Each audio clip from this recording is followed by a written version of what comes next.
ತುಂಗಭದ್ರಾ ಜಲಾಶಯಕ್ಕೆ ಸಚಿವ DCM DK Shivakumar ಅವರು ಭೇಟಿ ಕೊಟ್ಟಿದ್ದಾರೆ. ಹೊಸ ಕ್ರಸ್ಟ್ ಗೇಟ್ ನಿರ್ಮಾಣ ಕಾಮಗಾರಿಯನ್ನು ವೀಕ್ಷಣೆ ಮಾಡಿದ್ದಾರೆ. ವಿಜಯನಗರ ಜಿಲ್ಲೆ ಹೊಸಪೇಟೆಯ ತುಂಗಭದ್ರಾ ಡ್ಯಾಂ ಕ್ರಸ್ಟ್ ಗೇಟ್ ಏರಿಸಿ ಟ್ರಯಲ್ ಅನ್ನ ಅಲ್ಲಿರುವಂತಹ ಅಧಿಕಾರಿಗಳು ತೋರಿಸಿದ್ದಾರೆ ಡಿಸಿಎಂ ಡಿಕೆ ಶಿವಕುಮಾರ್ ಅವರಿಗೆ.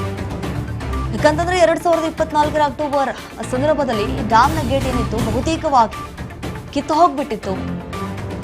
ಹಾಗಾಗಿ ಹೊಸ ಕ್ರಸ್ಟ್ ಗೇಟ್ಗಳನ್ನ ಅಲ್ಲಿ ಅಳವಡಿಕೆ ಮಾಡುವಂತಹ ಕಾರ್ಯಕ್ಕೆ ಮುಂದಾಗಿದ್ದಾರೆ ಅಧಿಕಾರಿಗಳು. ಹಾಗಾಗಿ ಅದನ್ನ ವೀಕ್ಷಣೆ ಮಾಡೋದಕ್ಕಂತ ಹೇಳಿ ಇವತ್ತು ಡಿಸಿಎಂ ಡಿಕೆ ಶಿವಕುಮಾರ್ ಹೋಗಿದ್ರು. ತುಂಗಭದ್ರಾ ಡ್ಯಾಂ ಕ್ರಸ್ಟ್ ಗೇಟ್ ಕೆಲಸ ಇನ್ನು ಸ್ವಲ್ಪ ಬಾಕಿ ಇದೆ, ಮುಗಿಯುವ ಹಂತಕ್ಕೆ ಬಂದಿದೆ. ಮೇ 15ಕ್ಕೆ ಉದ್ಘಾಟನೆ ಸಾಧ್ಯನಾ ಅಂತ ಹೇಳಿ ನಾವು ಯೋಚನೆ ಮಾಡ್ತಾ ಇದ್ದೀವಿ ಅಂತ ಹೇಳಿದ್ರು. ಫೋಟೋ ಹಿಂದೆ ಬಾಪ.